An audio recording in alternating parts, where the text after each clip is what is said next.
Rebonjour, dans cette vidéo qui fait suite à la précédente, on va s'intéresser aux mêmes endomorphismes de dérivation et de primitivation des polynômes qu'on avait regardé avant, mais cette fois, on ne se restreint pas aux polynômes de degré inférieur ou égal à n. On remarque que ces endomorphismes, on peut les définir sur un autre espace vectoriel qui est l'espace vectoriel de tous les polynômes. Après tout, si j'ai un polynôme, je le dérive, ça me fait un polynôme. Donc LD, c'est une application de E dans E, et on peut montrer facilement que c'est un endomorphisme. J'ai un polynôme, je le primitive, et on a vu que même si je prends la primitive qui s'annule en 0, même si je divise par x, ça reste un polynôme, donc elle y aussi, elle va de E dans E, on avait vérifié ça. Donc ce sont aussi des endomorphismes de cet espace vectoriel. Cet espace vectoriel E, on peut en fait garder aussi la norme qu'on avait définie sur Rn de x. On continue à prendre le max des coefficients, c'est juste que maintenant, on ne sait pas combien il y en a. Un polynôme de E, il peut avoir, son degré n'est pas borné par un degré constant n. Il n'y a pas de n ici qui va nous permettre de borner tout le monde. On sait juste que pour un polynôme donné, son degré va être fini, mais par contre, il n'y a pas de borne sur le degré qu'on peut atteindre. On peut avoir des polynômes de degré 500 810, 500 811, 500 812, 500 813, ça ne s'arrête jamais. C'est juste que chaque polynôme individuel, il a son propre degré qui est forcément fini. Ok.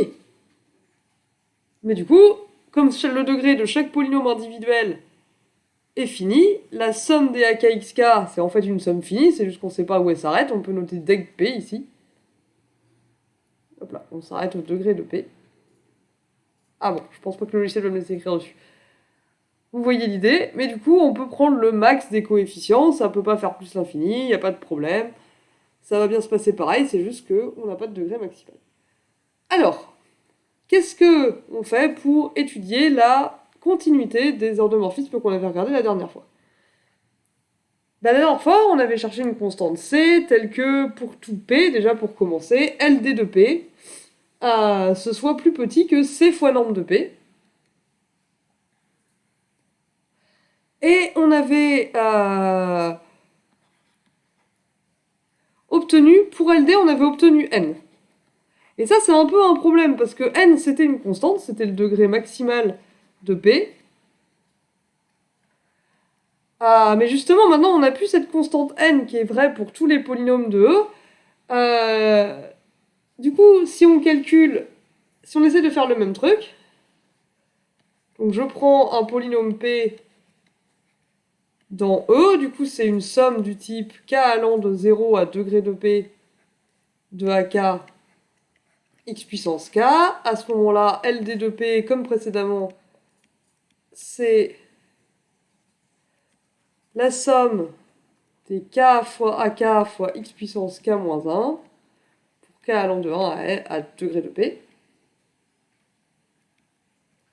Et du coup, la norme de ça, c'est égal à la norme de ça. Donc c'est le max de ces coefficients k fois la valeur absolue de AK, là. Donc c'est le max de A1, 2A2,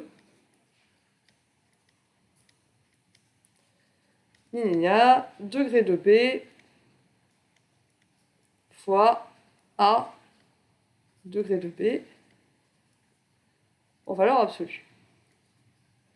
Et si j'essaie de faire le même truc que précédemment, par quoi est-ce que je peux majorer tout ça? Le plus grand ici, c'est degré de P.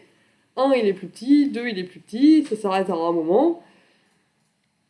Donc ce que je peux dire, comme précédemment, c'est que c'est plus petit que le degré de P fois le max des coefficients à partir de 1.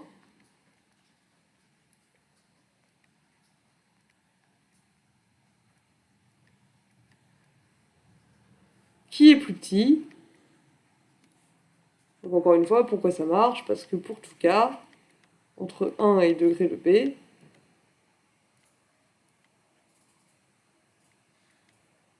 K fois AK, c'est plus petit que degré de P fois valeur absolue de AK.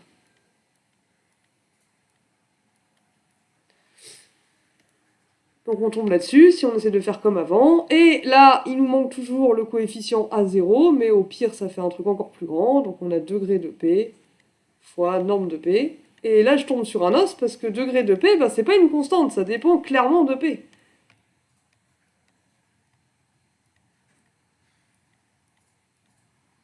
Alors, c'est pas une constante, mais est-ce que je peux le majorer? Ça va être compliqué, parce que comme on a dit, le degré de P, il peut être arbitrairement grand.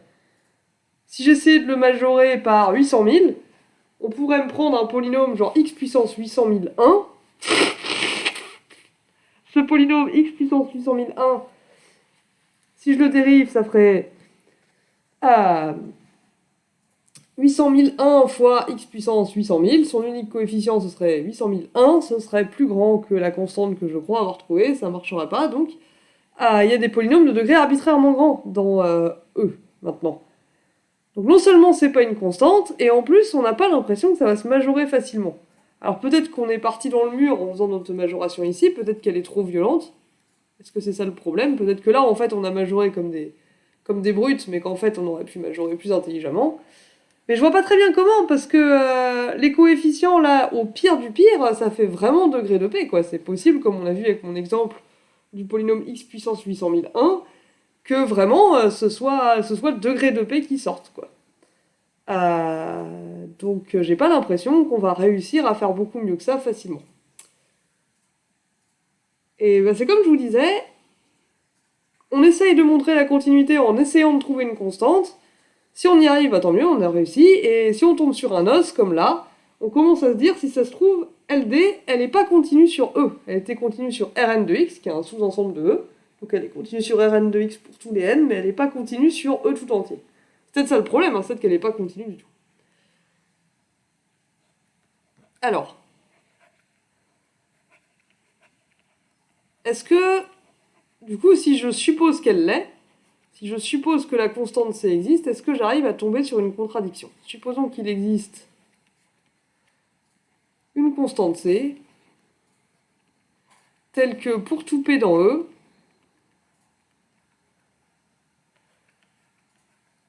LD de P, c'est plus petit que C fois norme de P. Donc là, je commence à me dire, LD, elle est peut-être pas continue, on peut peut-être le montrer par l'absurde. Supposons que la constante C, elle existe. Est-ce que je tombe sur une contradiction ou est-ce que j'arrive à trouver des infos dessus? Ce qu'on avait fait tout à l'heure, c'est qu'on s'était dit, même si ici j'ai un truc très très grand, je pourrais trouver un truc, un degré qui est encore plus grand et qui va me donner une contradiction. Donc on va utiliser cette idée. On avait pris le polynôme x puissance 800 001, on va prendre le polynôme x puissance n. Qu'est-ce qu'on aura dans ce cas-là? Pour tout n dans grand N, x puissance n, sa norme, c'est 1. Il a un seul coefficient, ce coefficient vaut 1, donc le max des valeurs absolues de ces coefficients, c'est 1. Et d'un autre côté, on a déjà parlé, sa dérivée, c'est n x puissance n moins 1. Qu'est-ce que ça me donne? Oui, c'est ça, n x puissance n moins 1.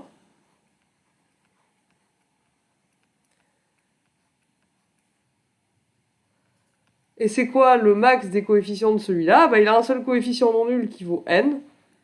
En valeur absolue, ça fait n, donc le max, ça va être n. Mais du coup,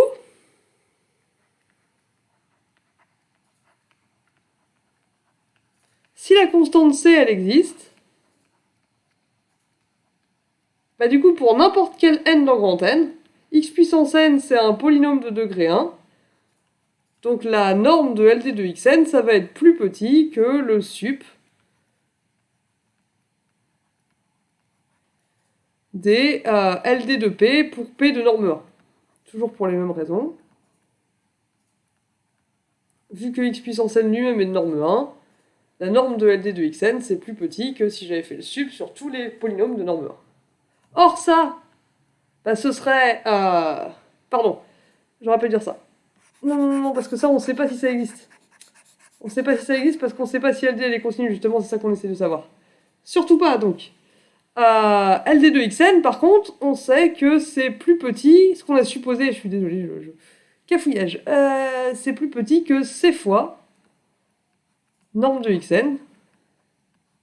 Voilà. Pour tout n dans grand N, on a dit que si la constante c, elle existe, on doit avoir ça pour tous les polynômes, et bah du coup, en particulier, on va l'avoir pour x puissance n. Or, x puissance n, il est de norme 1, donc ça, c'est c. Et lui, on a dit que c'était n. Donc, pour que ça marche, il faut qu'on trouve une constante c qui soit plus grande que n pour tout n. Ah, bon courage, moi, je vais décréter que c'est impossible. Je peux pas faire ça, je peux pas trouver une constante c qui soit plus grande que tous les entiers en même temps. Tout à l'heure, on pouvait, parce qu'on s'arrêtait au bout d'un moment, on s'arrêtait à n. Donc il y avait une constante qui était plus grande que tous les cas allant de 0 à n, c'était n. Mais là, par contre, s'il faut être plus grand que tous les degrés en même temps, ça va pas être possible. Et du coup, on en déduit que LD, elle n'est pas continue. Et du coup, le truc que j'ai écrit tout à l'heure, le sup sur tous les P de norme 1 de norme de LD de P, il fait plus l'infini. Il n'est pas dans R, ça n'existe pas, c'est pour ça qu'il fallait surtout pas l'écrire.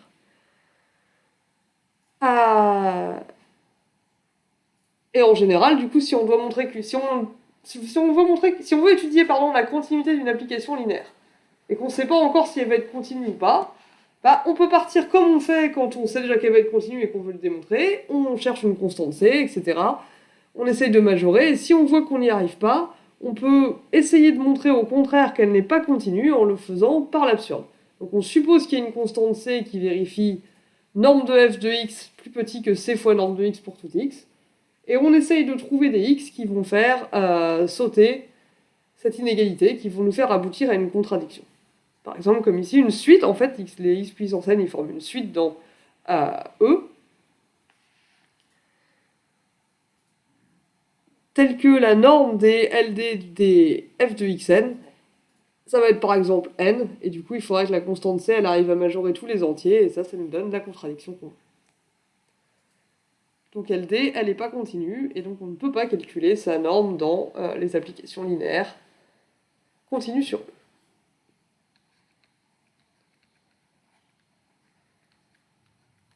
Tout ça, ça n'existe pas.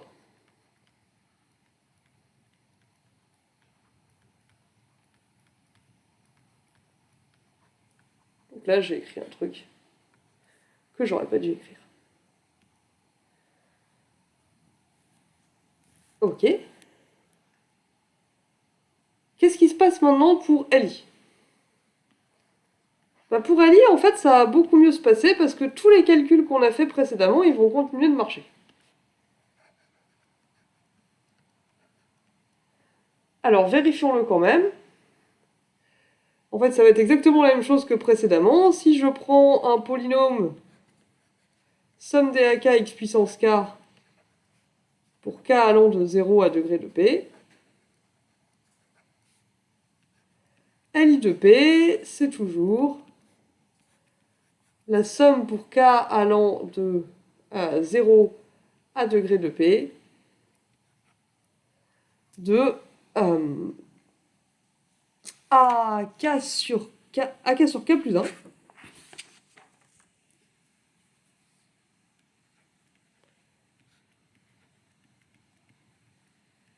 fois x puissance k.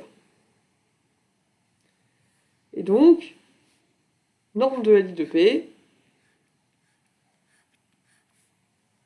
c'est le max de ces coefficients. À nouveau, on ne sait pas jusqu'où ça va, on sait juste que ça s'arrête au bout d'un moment, donc c'est le max des AK sur k plus 1 pour k allant de 0 à degré de P. Et à nouveau, je ne sais pas combien il y en a degré de P plus 1. Je sais juste que ça, c'est un nombre fini. Et ce que je peux remarquer, c'est que pour tout k, ça va être plus petit que valeur absolue de AK.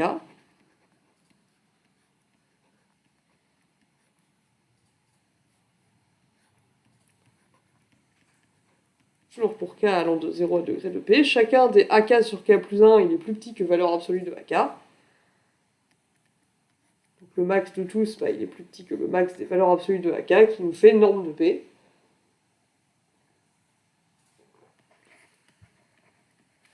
Donc ce qu'on obtient ici, c'est comme précédemment, sans rien changer, LI est continue, et sa norme est majorée par 1. Sa norme qui du coup existe, c'était pas sûr mais celle-là elle existe, dans R. Sa norme d'application linéaire dans E, elle est plus petite que 1. Et si on veut calculer la norme, on peut faire exactement comme précédemment. LI de 1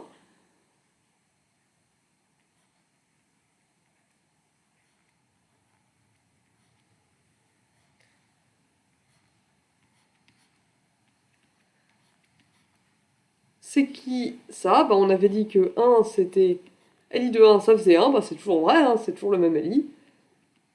Ça fait 1. Et c'est inférieur ou égal au sup sur tous les P de norme 1 de LI de P, à nouveau pour la même raison que précédemment, parce que le polynôme constant égal à 1, il est de norme 1. Et ça, c'est exactement la norme d'application linéaire de LI. Donc avec ces deux inégalités, la norme d'application linéaire de LI, c'est exactement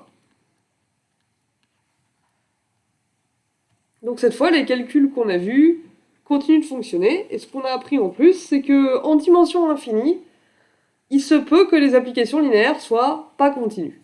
LD, elle était pas continue, alors que bon, c'était jamais que la dérivée des polynômes, c'est pas non plus un truc extraordinairement méchant. Et on n'a pas cette intuition de il y a un saut à un moment ou quelque chose comme ça, comme on pourrait avoir pour des fonctions de R dans R si on se demande si elles sont continues ou pas. Le problème est autre, le problème c'est une histoire de majoration des normes des images de vecteurs par LD. Et on obtient qu'elle n'est pas continue. Donc ça existe des applications linéaires pas continues, et ce que nous rappelle la deuxième partie ici, la continuité de LI, c'est que ça ne veut pas dire non plus que sur un espace vectoriel de dimension finie, aucune application linéaire, aucun endomorphisme ne peut être continu. Évidemment, il y en a qui continuent bravement d'être continus, c'est vraiment du cas par cas. On a vu en plus comment montrer qu'une application linéaire du coup n'était pas continue, en essayant de montrer qu'elle l'est, tomber sur un os, faire par l'absurde. Et on a vu aussi que la méthode ne changeait pas pour les applications linéaires continues. On a fait exactement pareil pour LI, qu'on soit en dimension finie ou en dimension infinie. Et ça restera vrai de manière générale. Et c'est tout ce qu'on avait à raconter sur cette histoire de dimension infinie.